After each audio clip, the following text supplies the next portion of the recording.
Si Congressman Abante, nadinig ko po yung interview nyo. Sabi nyo po, dapat pangalanan po ni Mayor Magalong. So ayaw nyo bang mag-present ng motion na imbitahan na siya kaagad para pangalanan na rin po niya? At sinabi naman po niya na willing naman po siyang imbitahan. Sabi nyo kanina, kahit sino masagasaan, wala tayong sasantuhin, kahit congressman, kahit senador. Here is the USB.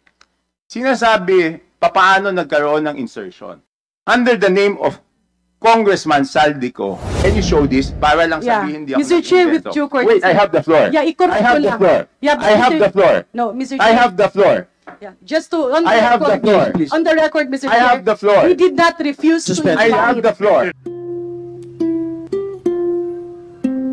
That if there are cases, let cases be filed against the personality. Pero ang punto ko lang, Mr. Chair, I am appealing to our members, wag po nating ilihis na patuloy ito na nangyayari. Nagbago na ang chairman ng Committee on Appropriations, nangyayari pa rin. And tila ako, nung pag-aral ko ng 2026 proposed NEP, merong mga napasok na flood control projects na hindi nang galing sa baba. Mr. Chair, with due courtesy to my colleagues, yes, tumbukin natin later ang Committee on Appropriations, but for now, we have the officers, the resigned, I'm not sure if it is already accepted, officials of the Department of Public Works and Highways. We need to know paano ito nangyayari. And also, Mr. Chair, if I move forward, the intent of this committee is to exercise of oversight powers to put in and instill measures para hindi na maulit.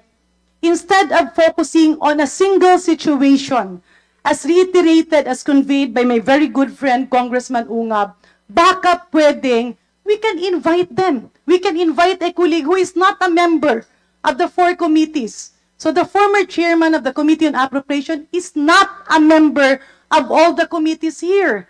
Eh, pwede naman niyang imbitahin. Why do we have to put on motion? Let us not make the investigation personal. Let us all work together so that in the 2026 budget, while we are ongoing the deliberation, let us identify yung mga singit na flood control projects, yung mga cat's eye na nandiyan pa rin at hindi pa rin natatanggal. Let us do our job by putting a permanent seal to dull to all these anomalous things. With that, Mr. Chair, may I appeal to my colleagues? Yes, let's invite the personalities mentioned. Let's do away with motions and divisions of the House because we are losing focus. Balikan natin, ano bang iniimbestiga natin?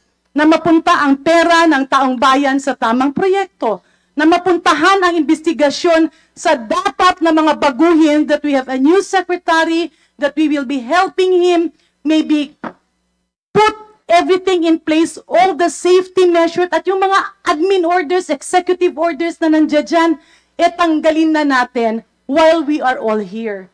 So again, Mr. Chair, may I repeat my appeal? The focus of our investigation is to nip the bud, putulin ang ugat para hindi na ulit tumubo. And with that, Mr. Chair, let's move forward to the interpellators that have signified their intention to ask questions. And I believe the Honorable Erice, as I earlier talked to him, is amenable to inviting a colleague. Kung hindi dumating, then let's discuss that. But is that the solution? Because any member of Congress will change, any committee chairman will change. But if the root of the cause of all of this will not be nipped, paulit-ulit pa rin itong mangyayari. Mr. Chair. Thank you, Congressman Chanco, then Congresswoman De Lima, please. Yes, Mr. Chair. Yun na nga ang problema, no? Nung unang ginawa to, I was against it. How can we investigate ourselves? That is the primary question. So kung ang isang congressman, sabi nyo kanina, kahit sino masagasaan, wala tayong sasantuhin, kahit congressman, kahit senador. Eh kung ang congressman hindi pa pwedeng maging resource person at hindi natin pwedeng pa-testify under oath, eh di ibig sabihin sa usapang to, exempted ang congressman. So paano tayo mag-iimbestiga? Paano tayo tutuloy? Number 1. Number 2, Mr. Chair, here is the USB. Sinasabi, paano nagkaroon ng insertion? Under the name of Congressman Saldico, ang insertion sa BICAM as proponent siya is 13,803,693,000. And we do not want to invite him as a resource Yeah. person. Mr. Chair, sorry. Comsec, can you show this? Para lang Yeah. sabihin, hindi ako Mr. Chair, with nag-invento. due courtesy. Wait, I have the floor. Yeah, i-correct I have ko the lang. floor. Yeah, but I have Mr. the floor. No, Mr. I Chair. have the floor. Yeah, just to, on the I have the record, floor. Please. on the record, Mr. I Chair. have the floor. He did not refuse Suspend. to I have the invite. floor. Mr. Chair, Suspend. motion to suspend. Mr.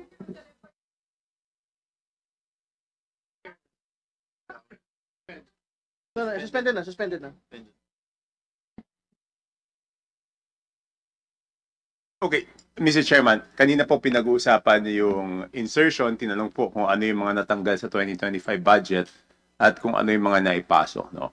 Kaya po pabor sana ako doon sa motion ni Congressman Erice na imbitahan talaga ang dating former chairman ng Committee on Appropriations, si Congressman Saldico, dahil kahit doon sa small committee, wala pong naibigay na report, no? And for the record, under Congressman Saldico as proponent, ang insertion sa BICAM is 13,803,693,000, no? Under Ako Bicol, it's 2,295,000,000. And under BHW party list, it's 2,064,000,000 pesos. So ang point ko lang po dito, Mr. Chairman, is mas malaki pa po ito sa mga, even yung 2 billion, mas malaki po ito sa NEP ng ibang mga lugar. So bakit kailangan dumaan sa party list ang mga proyekto para sa distrito? Bakit hindi po binababa sa distrito directly? At ang makakasagot lang po niyan is si Congressman Saldico. Okay, next. Anyway, pangalawa po, nakita ko po yung listahan ng invited resource persons. Hindi po ba man natin inimbitahan si Mayor Benji Magalong?